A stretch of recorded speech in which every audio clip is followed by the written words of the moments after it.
नमस्ते। एक ऐसी कहानी में आपका स्वागत है जो आपके दिल को झकझोर देगी, आपकी आंखें खोल देगी और सफलता को देखने के आपके नजरिए को हमेशा के लिए बदल देगी।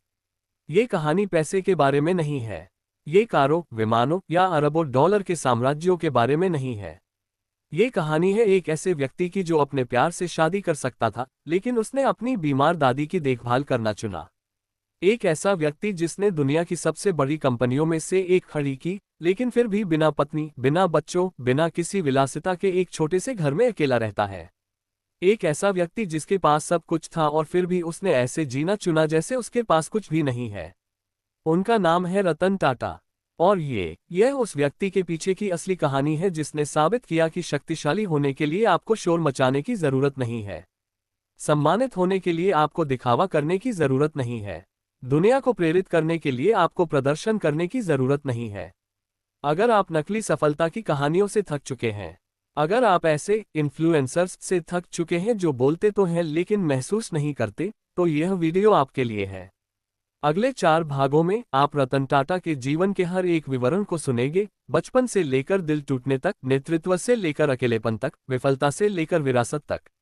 और जैसे जैसे आप सुनेंगे, आप अपनी अंग्रेजी में भी सुधार करेंगे क्योंकि यह कहानी बहुत ही सरल शब्दों में, चरण दर चरण, स्पष्ट और भावनात्मक भाषा में सुनाई गई है। तो मेरे साथ अंत तक बने रहें क्योंकि यह कहानी शायद आपके द्वारा सुनी गई अब तक की सबसे शक्तिशाली, भावनात्मक और अविस्मरणीय जीवन कहानी हो सकती है। अब आइए शुरू करते हैं। भाग 1। वह लड़का जो टूटे परिवार में पैदा हुआ, 1937 से 1955। इससे पहले कि दुनिया उन्हें सर कहकर पुकारती, बोर्डर रूम और अरबों डॉलर के सौदों से पहले रतन टाटा बस एक शर्मीला छोटा लड़का था जो एक तूफान में पैदा हुआ था। पूरा नाम रतन नवल टाटा। जन्म 28 दिसंबर 1937। स्थान बॉम्बे, अब मुंबई, भारत। पारिवारिक वंश टाटा परिवार भारत के सबसे सम्मानित औद्योगिक परिवारों में से एक। लेकिन नाम से भ्रमित न हो। हाँ, उनका जन्म धन में हुआ था, लेकिन उनका जन्म शांति में नहीं हुआ था। जब रतन सिर्फ 10 साल के थे तब कुछ ऐसा हुआ जिसने उनके शेष जीवन को आकार दिया। उनके माता पिता का तलाक हो गया। 1940 के दशक में भारत में तलाक दुर्लभ और शर्मनाक माना जाता था। उन्हें अपनी दादी लेडी नवाजबाई टाटा के साथ रहने के लिए भेज दिया गया। उनके छोटे भाई जिमी भी उनके साथ गए। लेकिन उस दिन रतन ने मां के गले लगने की गर्माहट और पिता के हाथ के मार्गदर्शन को खो दिया। उस क्षण से उन्होंने सीखा कि कभी कभी जो लोग आपको जीवन देते हैं वे उसमें रहते नहीं हैं। लेडी नवाजबाई सिर्फ एक अमीर बूढ़ी महिला नहीं थी, वह सख्त, बुद्धिमान और गहरा प्यार करने वाली थी। उन्होंने रतन को अपने बेटे की तरह पाला। उन्होंने उन्हें अनुशासन, सादगी, सम्मान और सबसे महत्वपूर्ण दयालुता सिखाए। उन्होंने अपने चारों ओर धन देखा लेकिन वह बिगड़े नहीं थे। उन्होंने ये सुनिश्चित किया। उन्होंने उनसे कहा, इससे फर्क नहीं पड़ता कि आपके पास कितना पैसा है, फर्क इससे पड़ता है कि आप लोगों के साथ कैसा व्यवहार करते हैं। वह सबक उनके पूरे जीवन की नींव बन गया। रतन मुंबई के कैंपियन स्कूल गए। वह शांत थे, वह शर्मीले थे, उनके ज्यादा दोस्त नहीं थे। बच्चे उन्हें चिढ़ाते थे। क्यों? क्योंकि उनके माता पिता का तलाक हो गया था। क्योंकि वह दिखावा नहीं करते थे। क्योंकि वह अकेले में ड्राइंग, इंजीनियरिंग और सपने देखना पसंद करते थे। लेकिन वापस लड़ने के बजाय उन्होंने अंदरूनी ताकत का निर्माण किया। मैं दूसरों जैसा नहीं बनूंगा, उन्होंने सोचा। मैं कुछ बेहतर, कुछ दयालु बनाऊंगा। हाई स्कूल के बाद रतन यूएसए में कॉर्नेल विश्वविद्यालय गए। उन्होंने वास्तुकला, आर्किटेक्चर की पढ़ाई करना चुना, व्यवसाय, बिजनेस की नहीं। क्यों? क्योंकि उन्हें डिजाइन, रचनात्मकता और चीजों को सुंदर बनाना पसंद था। उनके परिवार ने सहमति नहीं दी। वे चाहते थे कि वह इंजीनियरिंग या व्यवसाय जैसी उपयोगी चीज की पढ़ाई करें। लेकिन वह दृढ़ रहे। उन्हें अपने सपने में विश्वास था, भले ही किसी और को न हो। रतन ऐसे ही थे, एक बड़ा दिल वाला शांत विद्रोही। यूएस में पढ़ाई के दौरान रतन को पहली बार प्यार हुआ। ये वास्तविक था, ये गहरा था। वे शादी की योजना बना रहे थे। लेकिन तभी उन्हें भारत से एक कॉल आया। उनकी दादी बहुत बीमार थी। 2 बार सोचे बिना रतन ने सब कुछ छोड़ दिया, कॉलेज, प्रेमिका, भविष्य की योजनाएं, और भारत लौट आए। उन्हें विश्वास था कि प्यार इंतजार करेगा। लेकिन जब तक वह उसे वापस लाने के लिए तैयार हुए, उसने किसी और से शादी कर ली थी। वह क्षण था जब उनका दिल टूट गया। और वह कभी ट्रूली ही वास्तव में ठीक नहीं हुआ। रतन टाटा ने कभी शादी नहीं की। उन्होंने फिर कभी किसी से वैसा प्यार नहीं किया। पैसा आपको पारिवारिक दर्द से नहीं बचा सकता। प्यार कभी कभी आपको चुनने के लिए कहता है और आप हार जाते हैं। असली ताकत खामोशी में बनती है। शक्तिशाली होने के लिए आपको शोर मचाने की जरूरत नहीं है। अगर आप अपने दर्द के बावजूद दयालु बने रहते हैं तो दुनिया एक दिन आपके प्रभाव को महसूस करेगी। भाग 2, असफलता का सबक और दुनिया को चौंका देने वाला सौदा। 1998 से 2009। यूएस में अपना पहला प्यार खोने के बाद रतन टाटा भारत दिल टूटने से भी ज्यादा मजबूत चीज के साथ लौटे। वह अपने अंदर एक शांत आग के साथ लौटे। उन्होंने कॉर्नेल विश्वविद्यालय से वास्तुकला में अपनी स्नातक की डिग्री पूरी कर ली थी और बाद में उन्होंने हार्वर्ड बिजनेस स्कूल से एक उन्नत प्रबंधन कार्यक्रम एडवांस मैनेजमेंट प्रोग्राम पूरा किया, एक ऐसा कोर्स जिसने बाद में उन्हें दुनिया की सबसे बड़ी कंपनियों में से एक का नेतृत्व करने में मदद की। लेकिन तब किसी ने नहीं सोचा था कि वह सीईओ मटेरियल है। वास्तव में जब वह वापस आए तो लोग उन्हें देखते थे और फुसफुसाते थे, वह सिर्फ आसान जीवन वाला एक अमीर बच्चा है। वह नेतृत्व करने के लिए पर्याप्त कठोर नहीं है। वह बहुत नर्म, बहुत सज्जन, बहुत भावुक है। वे गलत थे, लेकिन उन्होंने उनसे शब्दों से लड़ाई नहीं की। उन्होंने काम से जवाब देने का फैसला किया। वह वातानुकूलित कार्यालय में नहीं गए। वह चमड़े की कुर्सी पर कॉफी और बैठकों के साथ नहीं बैठे। नहीं, रतन टाटा ने बिल्कुल नीचे से शुरुआत की। 1962 में वह जमशेदपुर में टाटा स्टील में शामिल हुए। एक निदेशक के रूप में नहीं, एक प्रबंधक के रूप में नहीं, बल्कि एक ब्लू कॉलर वर्कर के रूप में। उन्होंने कारखाने के फर्श पर काम किया। उन्होंने भट्ठियों, पसीने, गंदगी और मशीनों को संभाला। उन्होंने सूट नहीं बल्कि हेलमेट पहना। उन्होंने कार्यकर्ताओं के साथ खाना खाया, अधिकारियों के साथ नहीं। वह व्यवसाय को जमीन से सीखना चाहते थे। वह ऐसे व्यक्ति थे, एक ऐसा व्यक्ति जो कभी शॉर्टकट नहीं चाहता था। उन्होंने दिन रात काम किया, स्टील उत्पादन, श्रम प्रबंधन, सुरक्षा प्रोटोकॉल, श्रमिक समस्याओं, कारखाने के संचालन के बारे में हर छोटी जानकारी सीखी। और इस दौरान दूसरे उनका मजाक उड़ाते रहे। एक टाटा मजदूर की तरह गर्मी में क्यों काम कर रहा है? लेकिन रतन ने खुद को समझाया नहीं। वह एक ऐसी लड़ाई की तैयारी में व्यस्त थे जिसे कोई और नहीं देख सकता था। 1970 और 1980 के दशक में रतन ने टाटा कंपनियों में नए विचार लाने की कोशिश की। वो उन्हें आधुनिक बनाना चाहते थे, बेहतर डिजाइन, नई सोच, ताज़ा रणनीतियां पेश करना चाहते थे। लेकिन टाटा समूह के पुराने नेताओं, विशेष रूप से व्यक्तिगत कंपनियों में, उन्हें पसंद नहीं करते थे। उन्होंने उन्हें उनके काम में दखल देने वाले एक बच्चे के रूप में देखा। वे बदलाव नहीं चाहते थे, वे उनके सुझाव नहीं चाहते थे, और वे निश्चित रूप से उन्हें भविष्य के अध्यक्ष के रूप में नहीं चाहते थे। कई वरिष्ठ अधिकारियों ने खुले तौर पर कहा कि अगर वह पद संभालते हैं तो वह समूह को नष्ट कर देंगे। वह JRD टाटा नहीं है, वह दूरदर्शी नहीं है। यहाँ तक कि कुछ बोर्ड सदस्यों ने भी उनकी योजनाओं को खारिज कर दिया, उनके प्रस्तावों को रोक दिया और उन्हें शांत रहने के लिए कहा। लेकिन रतन ने क्या किया? उन्होंने लड़ाई नहीं की, उन्होंने चिल्लाया नहीं, उन्होंने छोड़ा नहीं। उन्होंने देखा, सीखा, इंतजार किया, तैयारी की। एक शेर की तरह जो छाया में है, उन्होंने समस्याओं को बनते देखा। मौन में एक साधु की तरह उन्होंने अपने ज्ञान और समझ पर काम किया। साल बीत गए और फिर वह क्षण आया। JRD टाटा एक किंवदंती थे। उन्होंने दशकों तक टाटा समूह का नेतृत्व किया। उन्होंने एयर इंडिया शुरू की। वह भारतीय उद्योग का चेहरा थे। लोग उनकी पूजा करते थे। और जब JRD ने 1991 में घोषणा की कि वह पद छोड़ देंगे तो सभी ने एक मजबूत, साहसी, पुराने धर्रे के व्यवसाय को उनकी जगह लेने की उम्मीद की। लेकिन JRD ने दुनिया को हैरान कर दिया। उन्होंने कहा, रतन मेरे उत्तराधिकारी होंगे। बोर्ड चौंक गया। कुछ गुस्से में थे, दूसरों ने इस पर विश्वास करने से इनकार कर दिया। रतन, शांत, नम, अप्रमाणित व्यक्ति, 90 कंपनियों, हजारों कर्मचारियों और अरबों डॉलर के साम्राज्य का नेतृत्व कैसे कर सकता था? लेकिन JRD को उस चीज पर विश्वास था जो दूसरों को नहीं दिखी। रतन में ईमानदारी, विनम्रता और दिल है। उनके पास एक क्रूर दुनिया में दयालु होने का साहस है। और वह सबसे दुर्लभ नेतृत्व है। और बस 1991 में रतन टाटा टाटा सन्स के अध्यक्ष बन गए, पूरे टाटा समूह की होल्डिंग कंपनी। लेकिन उनकी असली परीक्षा अभी शुरू हो रही थी, क्योंकि टाटा साम्राज्य अस्त व्यस्त था। जब रतन अध्यक्ष बने तो टाटा समूह एक एकजुट कंपनी नहीं था। ये 90 कमरों वाले एक टूटे हुए घर की तरह था। हर कमरा अपना काम कर रहा था।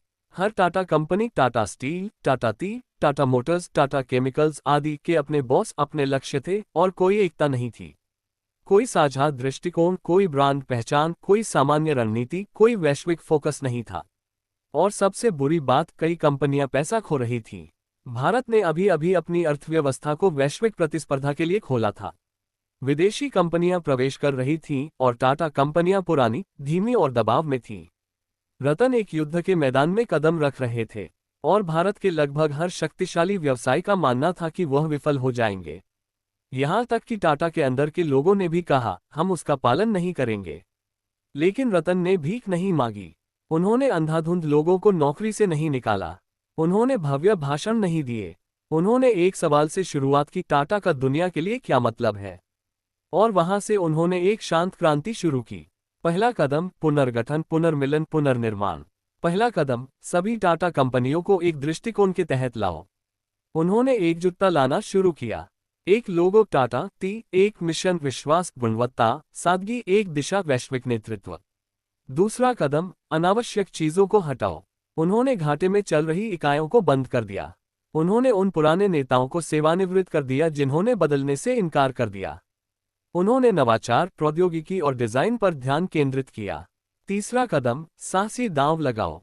उन्होंने टाटा इंडिका, भारत की पहली स्वदेशी कार लॉन्च की। टाटा कंसल्टेंसी सर्विसेज अब सबसे बड़ी आईटी कंपनियों में से एक। अंतर्राष्ट्रीय विस्तार के लिए टाटा स्टील का रीब्रांडिंग। चौथा कदम, मूल्यों के साथ नेताओं को प्रशिक्षित करो। वह सिर्फ प्रबंधक नहीं चाहते थे, वह सेवक नेता चाहते थे। ऐसे लोग जो अहंकार से पहले नैतिकता को रखें। और धीरे धीरे, चुपचाप, शक्तिशाली रूप से साम्राज्य उठना शुरू हो गया। भाग 3, सस्ती कार का सपना और सम्मान की वापसी। 1998 से 2009। 1990 के दशक में भारत की सड़कों पर विदेशी कारों और पुराने मॉडलों का राज था। ज्यादातर लोग मारुति, एम्बेसडर या आयातित कारें चलाते थे। कोई ऐसी कार नहीं थी जो वास्तव में कहती हो, ये भारत द्वारा बनाई गई है। लेकिन रतन टाटा का एक दृष्टिकोण था। वह पूरी तरह से भारत में, भारतीय इंजीनियरों द्वारा, एक भारतीय कारखाने में, भारतीय गौरव के साथ बनी पहली कार बनाना चाहते थे। एक ऐसी कार जिसे मध्यम वर्ग के परिवार वहन कर सकें। एक ऐसी कार जो सिर्फ एक मशीन नहीं, बल्कि आत्मसम्मान का प्रतीक हो। उन्होंने अपनी टीम से पूछा, हम अपनी खुद की कार क्यों नहीं बना सकते? हमें हमेशा दूसरों पर क्यों निर्भर रहना चाहिए? सबने कहा, यह असंभव है। हमारे पास तकनीक नहीं है, हम लाखों डॉलर खो देंगे। लेकिन रतन पीछे नहीं हटे। उन्होंने भारत में विश्वास किया। उन्होंने अपने लोगों में विश्वास किया। तारांकन।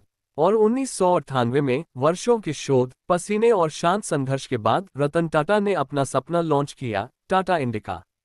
ये पहली वास्तव में भारतीय कार थी।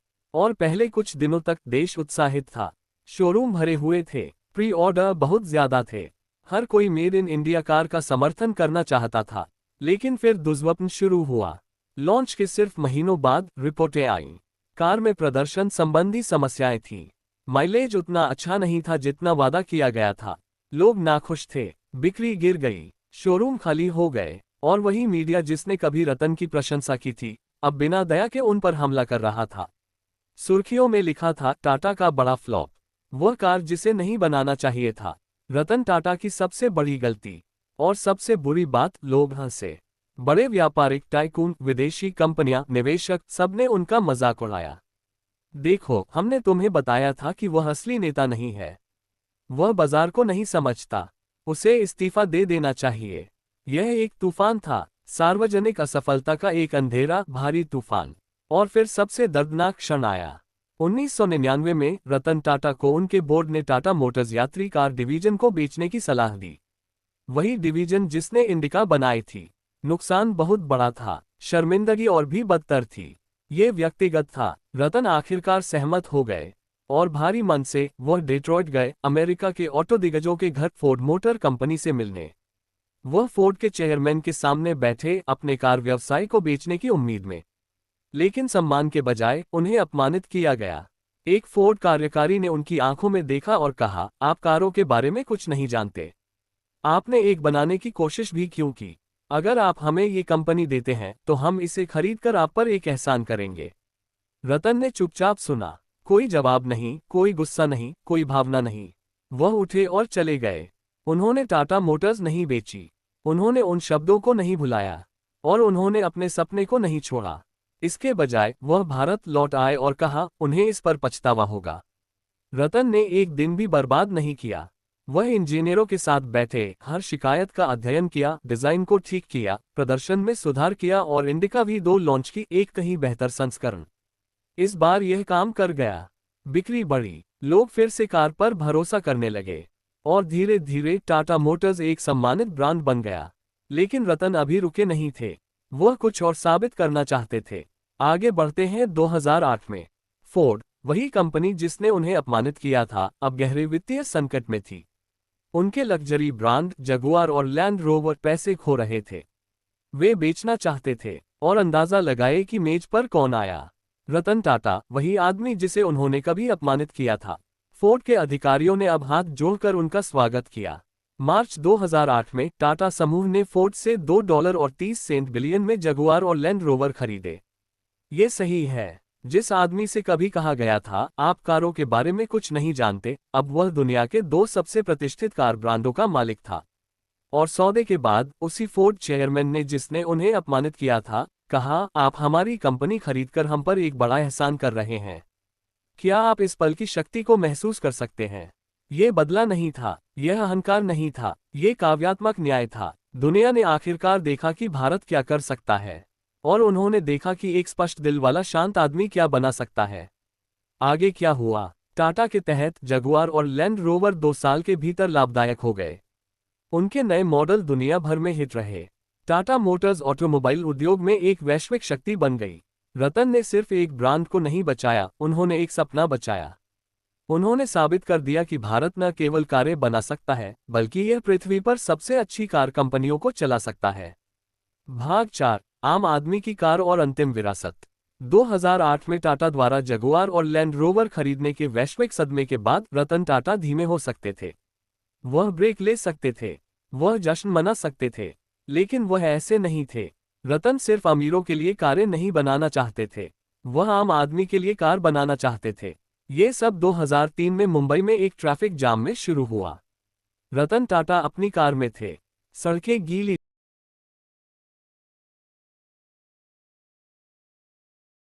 ने उनका दिल तोड़ दिया। एक छोटी स्कूटर कारों के बीच लड़खड़ा रही थी। उस पर एक पिता गाड़ी चला रहा था, उसके सामने एक छोटा बच्चा, उसके पीछे एक माँ एक बच्चे को पकड़े हुए थी, सभी बारिश में एक प्लास्टिक शीट के नीचे एक दोपहिया वाहन पर। ये खतरनाक, असहज और देखना दर्दनाक था। रतन उनसे नजरें नहीं हटा पाए। उन्होंने खुद से पूछा, एक गरीब आदमी को स्कूटर पर अपने पूरे परिवार के जीवन को जोखिम में क्यों डालना चाहिए? मैं एक ऐसी कार क्यों नहीं बना सकता जिसकी कीमत एक मोटरसाइकिल के बराबर हो? और उसी क्षण उन्होंने एक शांत वादा किया, मैं $2000 में एक कार बनाऊंगा, लोगों के लिए एक कार। जब उन्होंने ये कहा तो दुनिया हंसी।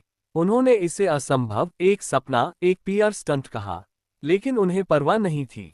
उन्होंने इंजीनियरों, डिजाइनरों और सपने देखने वालों की एक टीम इकट्ठा की और अगले 5 वर्षों तक वे चुपचाप काम करते रहे, चुनौती पर चुनौती का सामना करते रहे। सुरक्षा को कम किए बिना पुर्जों को कैसे कम करें? कार को हल्का लेकिन मजबूत कैसे बनाएं? विश्वास खोए बिना कीमत को कैसे कम करें? ये बिना जूतों के माउंट एवरेस्ट पर चढ़ने जैसा था, लेकिन रतन ने कभी हार नहीं मानी। 2008 में नई दिल्ली में ऑटो एक्सपो में हजारों लोगों, पत्रकारों और आलोचकों के सामने रतन टाटा अपने बगल में एक छोटी, चौकोर, विनम्र दिखने वाली कार के साथ मंच पर आए।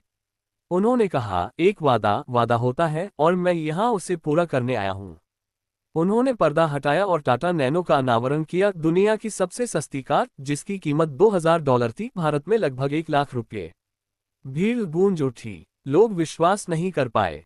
भारत को गर्व हुआ, दुनिया चौंक गई। सुर्खियों में चिल्लाया गया, भारत की पीपुल्स कार आ गई है। टाटा ने कीमत की बाधा तोड़ी, 4 पहियों पर क्रांति। लेकिन जैसे ही जश्न शुरू हुआ, तूफान आ गया। टाटा नैनो का बड़े पैमाने पर उत्पादन करने के लिए टाटा मोटर्स ने पश्चिम बंगाल के सिंगूर गांव में एक विशाल कारखाना बनाना शुरू किया। उन्होंने कानूनी रूप से लगभग 1000 एकड़ जमीन अधिग्रहित की थी। निर्माण जल्दी शुरू हुआ, मशीनें आ गईं, हवा में आशा भर गई। लेकिन महीनों के भीतर एक बड़े पैमाने पर विरोध शुरू हो गया। कुछ स्थानीय किसानों ने राजनीतिक समूहों के साथ मिलकर कहा, हमें अपनी जमीन देने के लिए मजबूर किया गया। यह विकास नहीं, डकैती है। भले ही कई किसानों ने पैसा स्वीकार कर लिया था, दूसरों ने दावा किया कि उनके पास कोई विकल्प नहीं था, कोई स्वतंत्रता नहीं थी। जो एक राजनीतिक मुद्दा के रूप में शुरू हुआ, वह एक सार्वजनिक आग में बदल गया। हजारों लोगों ने कारखाने के गेट पर विरोध किया। कार्यकर्ताओं ने चिल्लाया, मीडिया विस्फोट हो गया, राजनेता कूद पड़े। रतन टाटा, जिन्होंने पहले कभी इस तरह के सार्वजनिक अराजकता का सामना नहीं किया था, गहराई से आहत हुए थे। उन्हें विश्वास था कि वह गांव में नौकरी, गरिमा और विकास ला रहे हैं। लेकिन अब उन्हें जमीन चोर, एक खलनायक, एक कॉर्पोरेट धमकाने वाला कहा जा रहा था।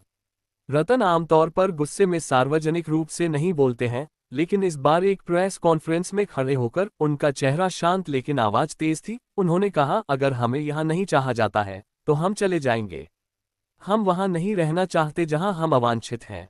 और उन 18 शब्दों के साथ उन्होंने आधुनिक व्यापार इतिहास में सबसे साहसी कदमों में से एक उठाया।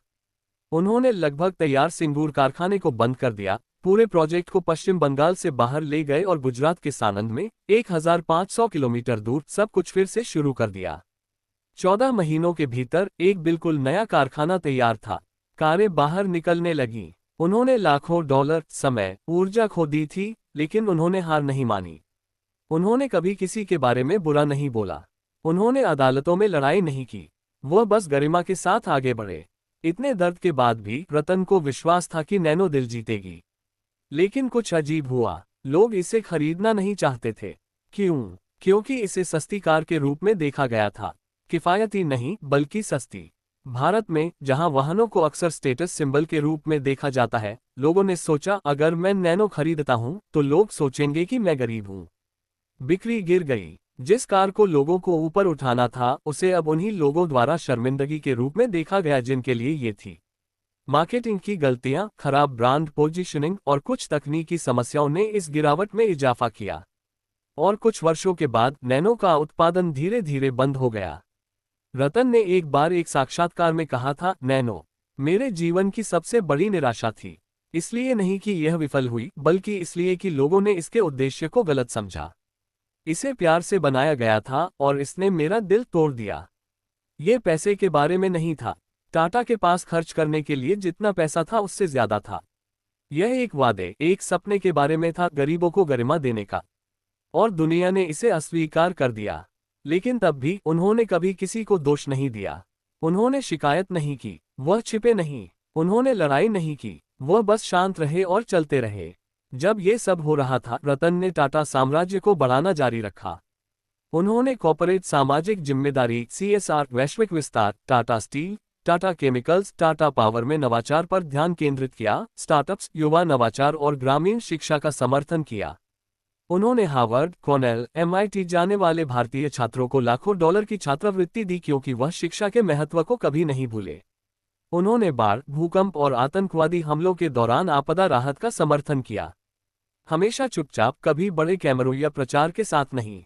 और इन सब के माध्यम से वह अनुग्रह, गरिमा और नैतिक नेतृत्व का प्रतीक बने रहे। भाग 5, शेर के अंतिम वर्ष, अकेलापन, विरासत और छोड़ देना। टाटा नैनो के सपने ने उन्हें गहराई से चोट पहुंचाई थी। जिस कार को गरीबों में गरिमा लानी थी, वह एक स्मृति बन गई थी। लेकिन उस दर्द में भी रतन टाटा चलते रहे। और अब एक नया अध्याय आ रहा था। वह 75 वर्ष के हो रहे थे। उन्होंने 20 से अधिक वर्षों तक टाटा समूह का नेतृत्व किया था।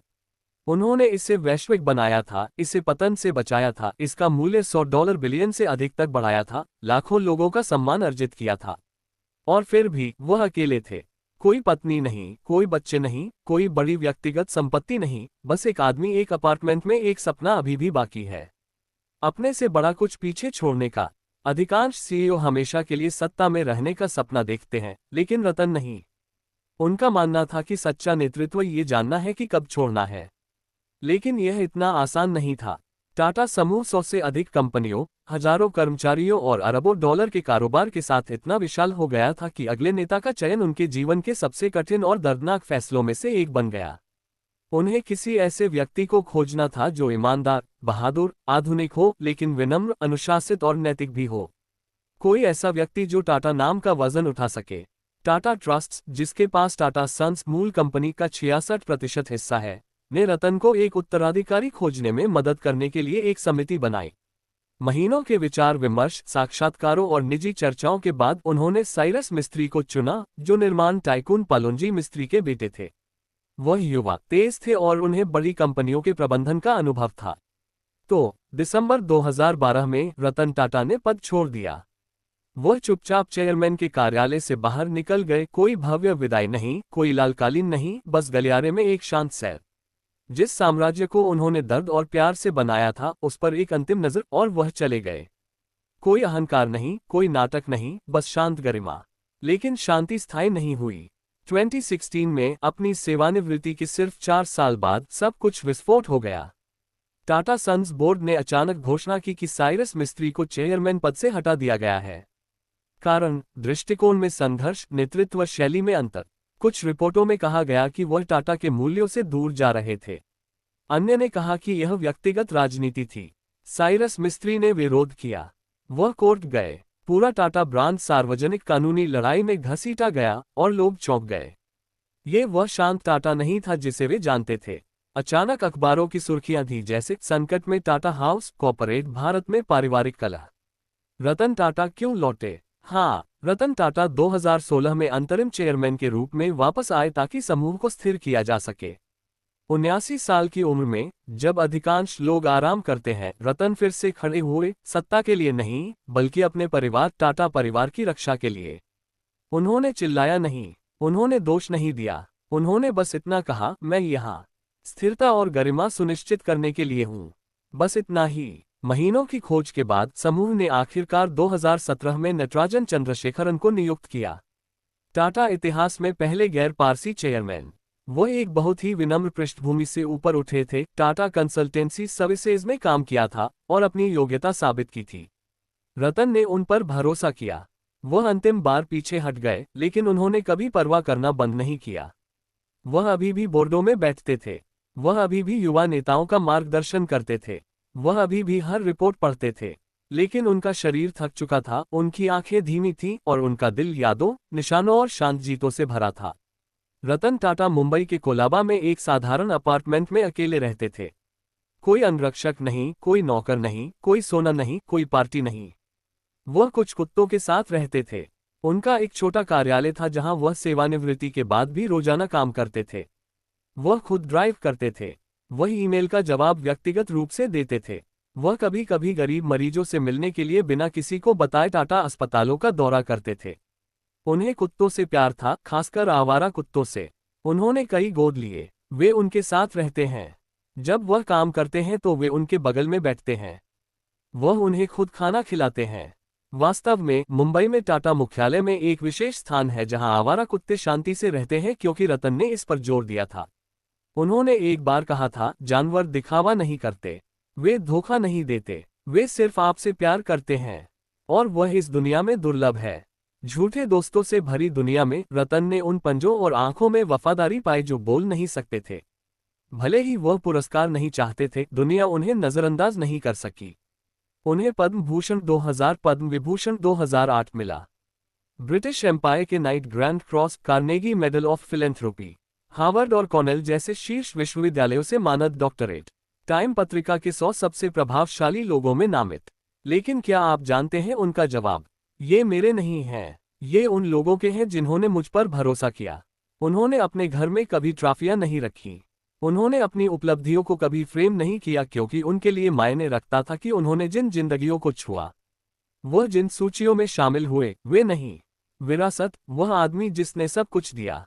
सेवानिवृत्ति के बाद भी रतन टाटा ने टाटा कैंसर केयर पर पर्दे के पीछे काम करना जारी रखा। गरीब परिवारों के लिए पूरे भारत में 60 से अधिक कैंसर देखभाल केंद्र का निर्माण, जो इलाज वहन नहीं कर सकते थे। मरीजों के लिए मुफ्त भोजन, परिवहन, आश्रय। ग्रामीण जल परियोजनाएं, 2000 से अधिक गांवों में स्वच्छ पानी लाना, वर्षा जल संचयन प्रणालियां बनाना, ग्रामीणों को अपना पानी प्रबंधित करने के लिए प्रशिक्षित करना। शिक्षा कार्यक्रम, वैश्विक विश्वविद्यालयों के लिए गरीब बच्चों को पूर्ण छात्रवृत्ति, ग्रामीण भारत में मुफ्त डिजिटल शिक्षण कार्यक्रम। स्टार्टअप मेंटरशिप, छोटे विचारों, बड़े सपनों में निवेश करना। जिन युवा दिमागों के पास निवेशक नहीं थे, उन्हें धन देना, कभी रिटर्न नहीं मांगना। उन्होंने कहा, मेरा सपना कंपनी बनाना नहीं है, मेरा सपना एक ऐसा देश बनाना है जहां दयालुता दुर्लभ न हो। यहाँ कुछ उदाहरण हैं जो उनकी आत्मा को दर्शाते हैं। सिर्फ व्यवसाय न बनाएं, जीवन बनाएं। कमजोरों के साथ चले ताकि उन्हें पीछे छूटा हुआ महसूस न हो। जीवन में उतार चढ़ाव बहुत महत्वपूर्ण है। वे आपको मजबूत बनाते हैं। मैं सही फैसले लेने में विश्वास नहीं करता। मैं फैसले लेता हूं और फिर उन्हें सही बनाता हूं। विनम्र रहें। आप ब्रह्मांड नहीं हैं, आप इसका एक हिस्सा हैं। दुनिया के लिए रतन टाटा एक अरबपति है जिसने सादगी को चुना। एक विशालकाय जो कभी दूसरों पर कदम नहीं रखा। एक दूरदर्शी जो कभी अपनी जड़ों को नहीं भूला। एक नेता जिसने कभी अपनी आवाज नहीं उठाई लेकिन हमेशा दूसरों को उठाया। एक आदमी जो सोने में रह सकता था लेकिन पत्थर पर चलना चुना। भारत के लिए वह सिर्फ एक व्यवसाय नहीं है, वह एक पिता समान व्यक्ति, एक नैतिक कंपास और मूल्यों के एक शांत सैनिक है। गरीबों के लिए वह आशा है, जानवरों के लिए वह घर है, युवाओं के लिए वह प्रेरणा है, और दुनिया के लिए वह इस बात का सबूत है कि आप दूसरों को चोट पहुंचाए बिना शक्ति के साथ जी सकते हैं। रतन टाटा ने कभी विदाई भाषण नहीं दिया, लेकिन अपने अंतिम साक्षात्कारों में उन्होंने एक सरल संदेश दिया। वह करें जो सही है, न कि वह जो आसान है। और याद रखें, लोग आपके पैसे को भूल जाएंगे लेकिन वे कभी नहीं भूलेंगे कि आपने उन्हें कैसा महसूस कराया। वह चाहते थे कि युवा उद्देश्य के साथ सपने देखें, ईमानदारी से कमाएं, दयालुता से नेतृत्व करें और कभी भी अपने देश, परिवार और मानवता को न भूलें। वह अक्सर कहते थे, मैं अमीर पैदा हुआ था, हाँ, लेकिन मैं उपयोगी मरना चाहता था। मूल्यों के बिना सफलता विफलता है। सच्ची महानता अदृश्य है। सुनाई देने के लिए आपको जोर से बोलने की जरूरत नहीं है। आपको लोगों को जीतने की जरूरत नहीं है, बस अपनी अंतरात्मा को जीतें। आपको लाखों अनुयायियों की जरूरत नहीं है, बस एक साफ दिल की। रतन टाटा की अंतिम विदाई, एक श्रद्धांजलि। 9 अक्टूबर 2024 को दुनिया ने सिर्फ एक व्यवसाय को नहीं खोया, बल्कि एक ऐसे व्यक्ति को खो दिया जो चुपचाप ईमानदारी, विनम्रता और मानवता का प्रतीक बन गया था। रतन टाटा का 86 वर्ष की आयु में मुंबई में निधन हो गया, उसी शहर में जहां उनका जन्म हुआ, रहे, काम किया और सब कुछ दिया। वह वैसे ही मरे जैसे वह जिए, शांति से, चुपचाप और ध्यान मांगे बिना। कोई लग्जरी अस्पताल नहीं, उनके द्वारा लिखी गई कोई सुर्खियां नहीं, टीवी पर कोई विदाई प्रसारित नहीं, बस एक शांत सांस और एक दुनिया जो ये कहने के लिए रुकी, धन्यवाद सर। उनके निधन के बाद टाटा समूह ने एक दिन का मौन रखा। राष्ट्रपतियों, प्रधानमंत्रियों, सीईओ, श्रमिकों और छात्रों से श्रद्धांजलि अर्पित की गई। उनकी पूरी $460 मिलियन 3,800 करोड़ रुपए की व्यक्तिगत संपत्ति को टाटा चैरिटेबल ट्रस्ट्स को उपहार में दिया गया, जैसा कि उन्होंने वादा किया था। जिन कुत्तों को उन्होंने बचाया था, उनकी देखभाल उनके नाम पर की गई। उनके द्वारा बनाए गए अस्पतालों की दीवारों पर अब उनका नाम है, लेकिन अहंकार के लिए नहीं, बल्कि स्मृति के लिए। जिस आदमी के पास सब कुछ लेने का विकल्प था, उसने सब कुछ पीछे छोड़ना चुना। वह अमीर नहीं मरे, वह उपयोगी मरे। बुझने से पहले रतन ने भविष्य की पीढ़ी के लिए एक सरल संदेश छोड़ा।